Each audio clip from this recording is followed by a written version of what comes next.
Aha, kama bado hujasubscribe kwenye YouTube channel ya Isaac Waihenya, then this is the time. Tunasema fanya kusubscribe, uweke notification on ili siku zote uhondo unaposhuka basi wewe unakuwa mmoja kati ya wale ambao watakuwa wa kwanza kuweza kuupata. Thank you so much. Thank you for subscribing.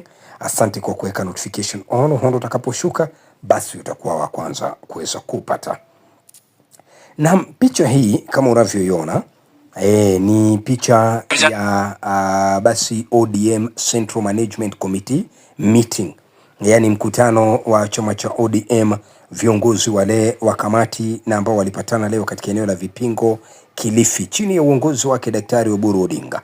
Hata hivyo mkutano huu uliwaleta pamoja viongozi hawa kuweza kuzungumzia ajenda mbalimbali ikiwemo basi ushirikiano kati ya chama cha ODM na vile chama cha UDA na ambacho kinaongozwa na Rais William Samoei Arap Ruto, na pia namna ya kuweza kushirikiana haswa au hususan kwenye uchaguzi mkuu wa mwaka 2027, uchaguzi ambao unatarajiwa kwa muda wa mwaka mmoja na takriban miezi michache ambayo ijayo.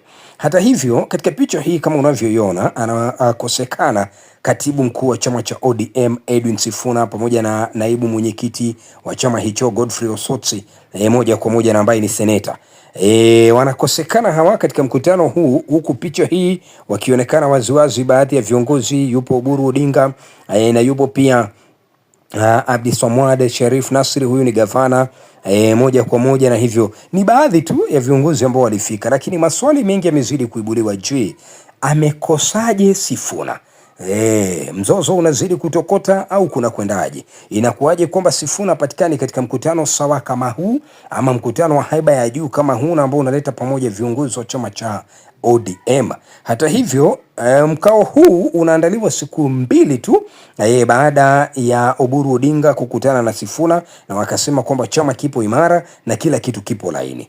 Aidha, Oburu Odinga aliulizwa maswali yale kuhusiana na je, wanakosekanaje naibu mwenyekiti Godfrey Osotsi pamoja na katibu mkuu Edwin Sifuna katika mkao huu, na kulingana naye anasema kwamba waliomba msamaha au walituma apologies zao kwamba watakosa mkao huu, lakini wengi wanahisi kwamba ni mgawanyiko na ambao unaendelea, ni mgawanyiko na ambao tayari umekuepo, ni mgawanyiko na ambao tayari umeonekana. Hata hivyo, haswa ikizingatiwa kwamba ajenda iliyokuwa inazungumziwa leo ni ya kuhusiana na mwaka wa 2027, jambo na ambalo Seneta Sifuna na ambaye ni katibu mkuu ameweka wazi kabisa kwamba yeye kamwe haungi mkono kuchaguliwa tena kwa Rais William Samoei Arap Ruto. Hata hivyo, kwenye video hii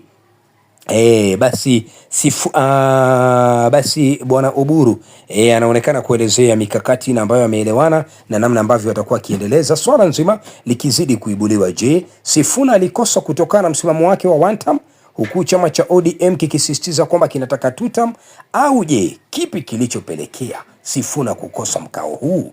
Aliukosa kwa kweli, apology ni ya kweli, ama alijua tu akalenga kama wanavyotumia lugha za mtaani?